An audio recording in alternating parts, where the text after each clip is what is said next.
আসসালামু আলাইকুম। আউযু বিল্লাহি মিনাশ শাইতানির রাজীম। বিসমিল্লাহির রহমানির রহিম। উলাইকা আলা হুদাম মির রাব্বিহিম وأولئك هم المفلحون إن الذين كفروا سواء عليهم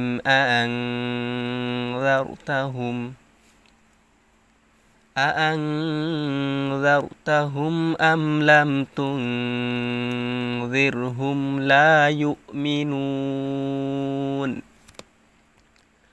ختم الله على قلوبهم وعلى سمعهم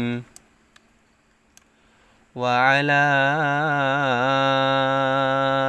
أبصارهم غشاوة ولهم عذاب عظيم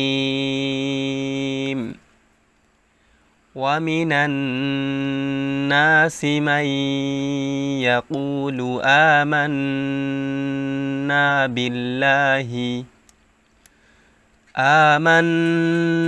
بالله وباليوم الآخر وما هم بمؤمنين يخادعون الله والذين آمنوا وما يخدعون إلا أنفسهم وما يشعرون في قلوبهم مرض فزادهم الله مرضا ولهم عذاب أليم بما كانوا يكذبون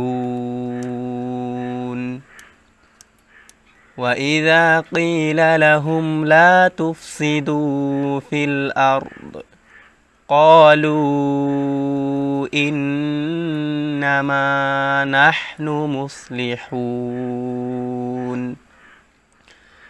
ألا إنهم هم المفسدون ولكن لا يشعرون وإذا قيل لهم آمنوا كما آمن الناس قالوا أنؤمن كما آمن السفهاء ألا إنهم هم السفهاء ولكن لا يعلمون وإذا لقوا الذين آمنوا قالوا آمنا وإذا خلوا إلى شياطينهم قالوا إنا معكم إنما نحن مستهزئون الله يستهزئ بهم ويمدهم في طغيانهم يعمهون উলা লাম খারা জবর লা এবং উপরে একটি মোটা চিহ্ন আছে।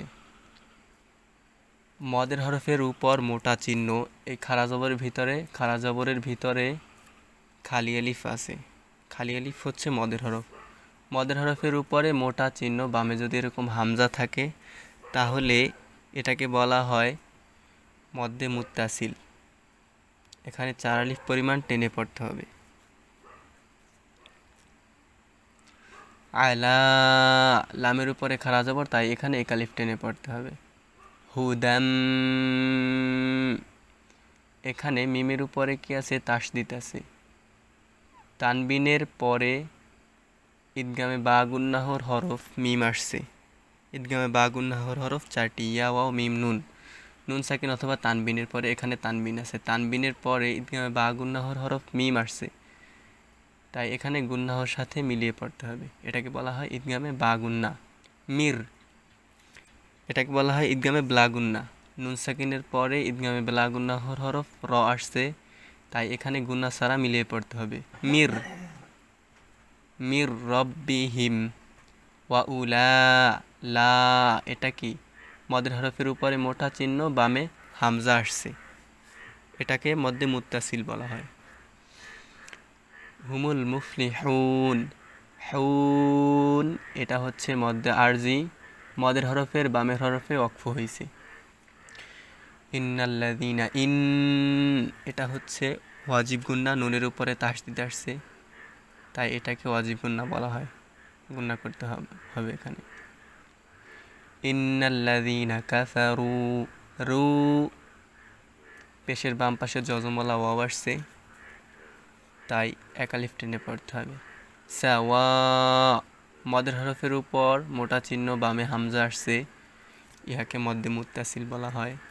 এরকম মদের হরফের উপরে যখন মোটা চিহ্ন থাকবে এবং বামে এরকম হামজা থাকবে, তখন এটাকে মদ্দে মুত্তাসিল বলা হবে এবং এখানে 4 আলিফ টেনে পড়তে হবে। উন, সাওয়া উন, উন, তানবিন, তানবিনের পরে ইজহারের হরফ আইন আসছে। আইন হচ্ছে ইজহারের হরফ। নুন সাকিন অথবা তানবিনের পরে ইজহারের হরফ আসলে স্পষ্ট করিয়া পড়িতে হয়। ইজহার অর্থ জাহির বা স্পষ্ট করা। এখানে তানবিন আছে, 2 জবর 2 জের 2 পেশকে তানবিন বলা হয়। তানবিনের পরে ইজহারের হরফ আইন আসছে, তাই স্পষ্ট করে পড়তে হবে।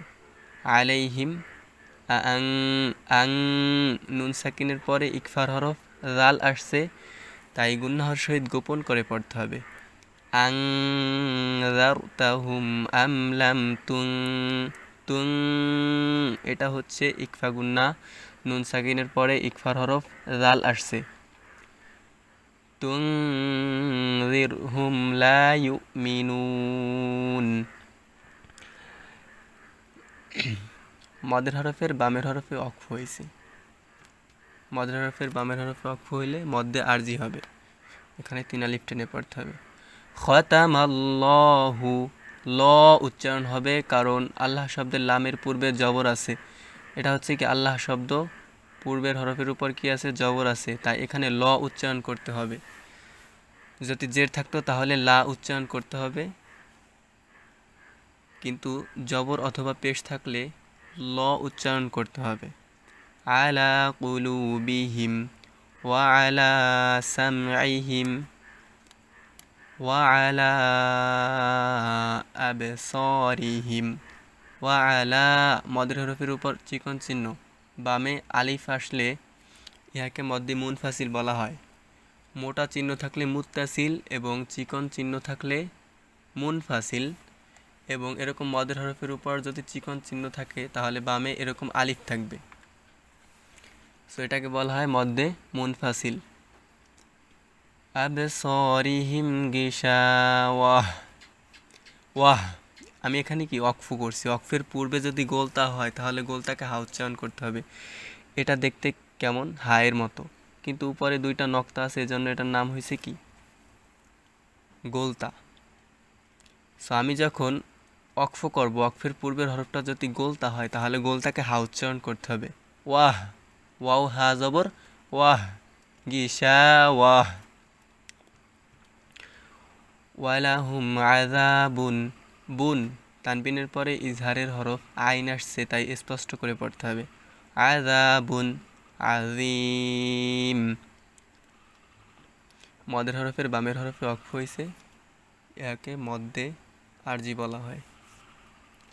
ওয়া মিনান নাসি, নান, নুনের উপর তাসদিদ আসছে, এটাকে বলা হয় ওয়াজিব গুন্না। মাই ইয়াকুলু, মাই। এটা হচ্ছে ঈদগামে বা গুন্না, নুন সাকিনের পর ঈদগামে বা গুন্নাহর হরফ ইয়া আসছে, ইয়া ওয়াও মিম নুন, এই চারটি হচ্ছে ঈদগামে বা গুন্নাহর হরফ। সো নুন সাকিন অথবা তানবিনের পর যদি ঈদগামে বা গুন্নাহর হরফ আসে, এটা হচ্ছে কি নুন সাকিন। নুন সাকিনের পর ঈদগামে বা গুন্নাহর হরফ ইয়া আসছে, তাই এখানে গুন্নাহর সাথে মিলিয়ে পড়তে হবে। মাই ইয়াকুলু আমান্না বিল্লাহি। এখানে আল্লাহ শব্দের লামের পূর্বে জের আসছে, তাই লা উচ্চারণ হয়েছে। বিল্লাহি, বিল্লাহি ওয়াবিল ইয়াউমিল আখিরি ওয়ামা হুম। হুম মিম সাকিনে ইকফা। একটা আছে নুন সাকিনে ইকফা আর একটা হচ্ছে মিম সাকিনে ইকফা। আমরা ওই যে একটা গুন্না করি নাকের ভিতরে, ওটা হচ্ছে কি নুন সাকিনে ইকফা, আর এটা হচ্ছে মিম সাকিনে ইকফা। মিম সাকিনের পর যখন বা হরফ আসবে তখন এটাকে মিম সাকিনে ইকফা বলা হয়, এবং একটু গুন্না করে পড়তে হবে এরকমভাবে, হুম ওয়ামা হুম বিমুমিনিন। হুম মিমের উপর সাকিন, তাই এটাকে বলা হয় মিম সাকিন। মিম সাকিনের পরে বা হরফ আসিলে উক্ত মিম সাকিনকে ইকফা করিয়ে পড়িতে হবে, এটাকে বলা হয় মিম সাকিনে ইকফা। বিমুমিনিন। মদের হরফের বামের হরফে ওয়াকফ হইছে, ইয়াকে মদ্দে আরজি বলা হয়।